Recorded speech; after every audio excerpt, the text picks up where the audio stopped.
যারা হত্যা করার জন্য সেখানে শরীক হয়েছে। দোহার থানা থেকে একটি বাস তার আগের দিন রাত্রে 11টা বাস এখান থেকে গেছে। এই দোহার থানার এই মার্কাজকে বন্ধ করে দিতে হবে। অনতিবিলম্বে আমি দাবি করতেছি প্রশাসনের কাছে যেন যারা বন্ধ করে দেয়, অন্যথায় আমরা যারা হকপন্থী আছি তাদের হাওলা করে দেয়। এই দুইটার একটা করতেই হবে। এর মনের মধ্যে এখনো কিছু সংশয় এটা আছে যে আমরা তবলিগ তো আল্লাহ রসুল অভিন্ন একটি শহীদ দলের নাম তবলিগ জামাত। আপনারা জানেন 2018 সালে স্বৈরাচার হাসিনার নেতৃত্বে ওয়াসিম নাসিমের নেতৃত্বে নতুন একটি দল গঠন হয়েছে। তবলিগ নয়, সন্ত্রাসী সংগঠন। এই কথা আজকে 6 বছর পরে প্রমাণ হয়েছে। একাগ্র সন্ত্রাসী সংগঠন, তবলিগ সংগঠিত নয়। অন্ধকার রাত্রিতে রাতের আধারে পাকিস্তানি বাহিনীর মতো টঙ্গির মধ্যে যারা কাজ করতেছে অফিসে ইস্তেমার জন্য, রাতের 3:30 বাজে যারা হামলা করেছিল ওরা সন্ত্রাসী, ওরা খুনি, ওরা খুনি, ওরা সন্ত্রাসী, সন্ত্রাসী। সরকার তাদেরকে তবলিগের অনুমতি দেওয়ার দরকার নাই। যোগ বলে হোক বাংলাদেশে সন্ত্রাসী গ্রুপের কোথাও একাক চলতে পারবে না। আমি একটি স্পষ্ট বলতে চাই, এই দোহারের প্রশাসন মামলা লড়বে না মানো। দোহারের সরাসরি সমস্যা আমরা ইমাম সমাজ, তবলিগ সমাজ জামাত ঢুকতে পারবে না, পারবে না, পারবে না, পারবে না। নারায়ে তাকবীর, নারায়ে তাকবীর, নারায়ে তাকবীর। Action, action, direct action. ওলামায়ে কেরামের অ্যাকশন, ডাইরেক্ট অ্যাকশন। তবলিগ সাথীদের অ্যাকশন, ডাইরেক্ট অ্যাকশন। এবাদীদের আত্মনা ভেঙে দাও, গুড়িয়ে দাও, ভেঙে দাও, গুড়িয়ে দাও। নেতাদের আত্মনা। নারায়ে তাকবীর। শেষ কথা বলতে চাই, দোহারের সর্বশ্রেষ্ঠ ইমাম কঠিন মৌলভী মুসলিম ইমাম সহ কোন ইমাম তাদেরকে সাপোর্ট করে না।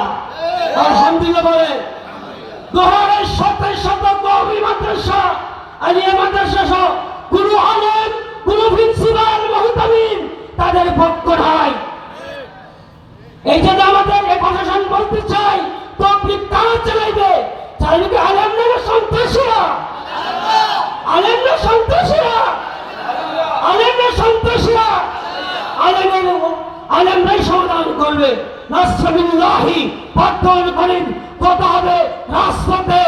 যে আলেম আমরা সরাসরি পতন করেছিলাম, আমারও একাধিককে বাংলার মাঝিকে বিতরণ করব, করব ইনশাআল্লাহ। কথা আছি যে আমাদের দাওয়াত ও তবলিগের লাইনে যারা আমাদের কোনো মিটিং মিছিল সংঘাত নেই এরকম ভাবতে পারি, এটা আসলে আমাদের ভাবাটা এরকম নয়। কাজ করেছেন সেখানে কোনো প্রতিবাদ করেন নাই, কোনো সংঘাতে জানেন নাই, সেখানে সবকিছু বরদাস্ত করে কাজ করছেন।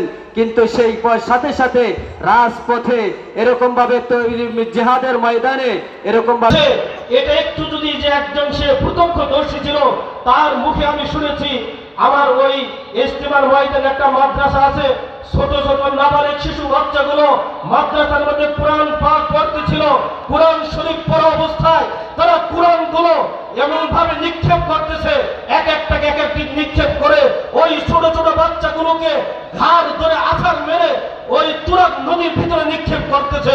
ছোট একটা বাচ্চা পায়ে ধরে বলছিল, আমি আপনার পায়ে ধরি, আমি আপনাদের পায়ে ধরি, যে আমাকে পানিতে নিক্ষেপ করবেন না, আমি সাঁতার জানি না, আমাকে যদি মারতে হয় আপনারা এখানে মেরে ফেলেন, কিন্তু আমাকে নদীতে নিক্ষেপ করেন না। ওই নিষ্ঠুর হায়না, ওই সাদিয়ানি বর্বরেরা ওই নাবালিক মাসুম বাচ্চার কথা তাদের কর্ণ করে পৌঁছেনি, তার আহাজারি তাদের কানে পৌঁছেনি। ওই মাসুম শিশু বাচ্চাটাকে তারা ধরে ওই নদীর মধ্যে নিক্ষেপ করে আর বলে আরে কোনো আলেম ওলামার দরকার নাই, কোনো মসজিদ মাদ্রাসার দরকার নাই, তাবলীগ আমরা চালাবো, আলেমরা চিন্তা নাউজুবিল্লাহি মিন যালিক। ও আমার মুসলমান ভাইয়েরা, ইসলাম এটা কারো বাপের সম্পত্তি না। আমি আয়াতে কালিমা তেলাওয়াত করেছি, মহান রব্বুল আলামিন স্পষ্ট কোরআনে বলেছেন ফাসআলু আহলাদ যিকর ইন কুনতুম লা তা'লামুন। ও দুনিয়ার মানুষ, তোমরা যদি না জানো, যারা জানে তোমরা তাদেরকে জিজ্ঞাসা করো। আজকে একটা গাড়ি চালাইলে যদি ড্রাইভারের লাইসেন্স লাগে যে সে ড্রাইভার কিনা, ডাক্তার হলে তার লাইসেন্স লাগে সে ডাক্তার কিনা, ইঞ্জিনিয়ারের লাইসেন্স লাগে সে ইঞ্জিনিয়ার কিনা। ও দুনিয়ার মুসলমান, তাহলে দ্বীনের কাজ, ইসলামের কাজ একজন অশিক্ষিত মূর্খ বর্বর সে চালাবে, তাহলে ইসলামের বারোটা সে এমনি বাজিয়ে দিবে। আছে শুধু বক্তৃতার আর লেখার মাধ্যমে চলবে না, আমাদের পটিয়া হাটহাজারী থেকে নিয়ে সারা বাংলাদেশে প্রায় লক্ষাধিক কওমি মাদ্রাসা রয়েছে, আলিয়া মাদ্রাসা রয়েছে। একজন হক্কানি আলেম তাদেরকে সমর্থন করে না, তাদের কথা বলে না। ও দুনিয়ার মুসলমান, এখন এই কথা বললে হবে না যে আমরা নীরবতা অবলম্বন করি। ওই হুদাইবিয়ার সন্ধির সময় যখন ওই মক্কার কাফেরেরা আবু বকর সিদ্দিক রাদিয়াল্লাহু তাআলা আনহু রাসূলের পাশে দাঁড়ানো ছিলেন আর বলেছিল এই কে মুহাম্মদ, এরা তো তোমার কিছু টাকা পয়সা প্রলোভনে তোমার পাশে থাকে, যখন টাকা পয়সা বন্ধ হয়ে যাবে এই লোকগুলো তোমার থেকে চলে যাবে। আরহামুন নাস আরহামুল উম্মাহ, আমার রাসূল যার সম্পর্কে বলেছিলেন সবচেয়ে একেবারে সব যার হৃদয়টা সবচেয়ে নরম, সে আবু বকর সবচেয়ে বড় বাকাটা। যেই গালিটা আজ পর্যন্ত কোনো মুসলমান দিতে পারে নাই।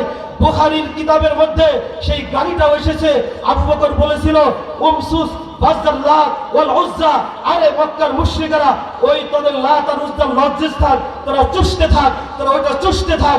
আবু বকরের এই বকাটা এসেছিল সেই দিন যে দিনের ব্যাপারে আমার ঘরে বসে থাকার সময় নাই।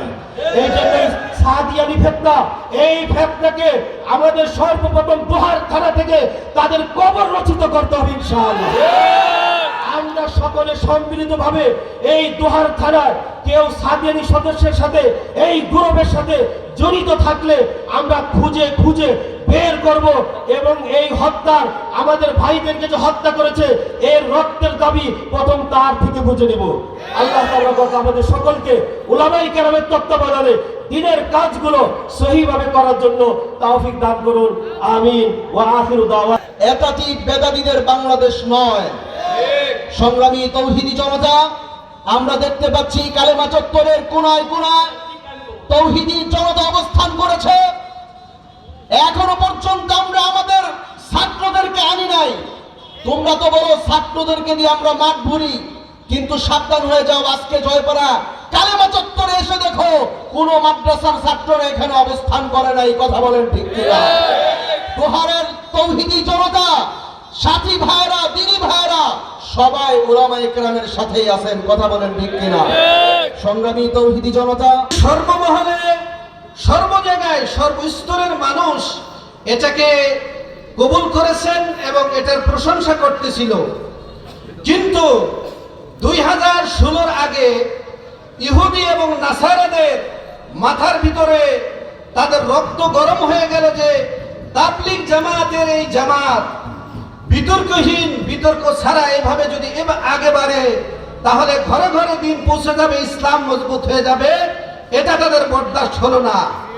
এই জন্য তারা নীল নকশা করে দিল্লির মাওলানা সাদকে টার্গেট করে এবং বাংলাদেশ থেকে কিছু মানুষকে টার্গেট করে সেই ইহুদিদের, দুনিয়ার বর্বরিত যে ইহুদ যারা আছে মুসলমানদেরকে যারা সর্বদাই হত্যা করতে থাকে, নির্যাতন করতে থাকে, সেই তেল আবিবে তাদেরকে ডাকা হলো এবং সেখানে বসে এই টঙ্গীর ময়দানে গভীর রাত্রে যে হত্যাগুলি হয় সেই নীল নকশা সেখান থেকে আঁকা হয়েছে। মাওলানা সাদকে গুমরা করা হয়েছে।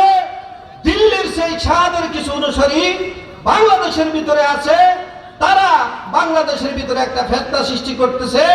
সারা বাংলাদেশের ভিতরে তারা ফিতনা সৃষ্টি করে মুসলমানদেরকে হত্যা করতেছে। সুতরাং হত্যা যারা করে, যে মুসলমান এক মুসলমানকে হত্যা করে সে কুফরের কাজ করে, সে কোনোদিন মুসলমানের কাজ করতে পারে না। কোন খুনি, কোন হত্যাকারী মসজিদের মেম্বারে কথা বলতে পারে না, কোন খুনি দায়ী হতে পারে না, কোন খুনি মোবাল্লেক হতে পারে না। সুতরাং বাংলার জমিনে এই খুনিদেরকে আর দাওয়াতের কাজ করতে দেওয়া হবে না, হবে না, হবে না।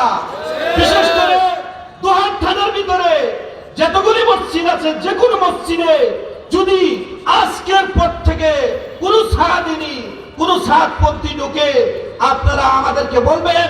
প্রশাসনকে আমরা বলে রেখেছি যে তারা যেন তাদের যে সমস্ত, এখানে বটিয়ে একটা মার্কাজ আছে মসজিদে জিরাত, ইহুদিরা এরকম একটি মার্কাজ সেই মদিনা মুনাওয়ারায় করেছিল, এটার ভিতরে তারা প্রোপাগান্ডা করে সেই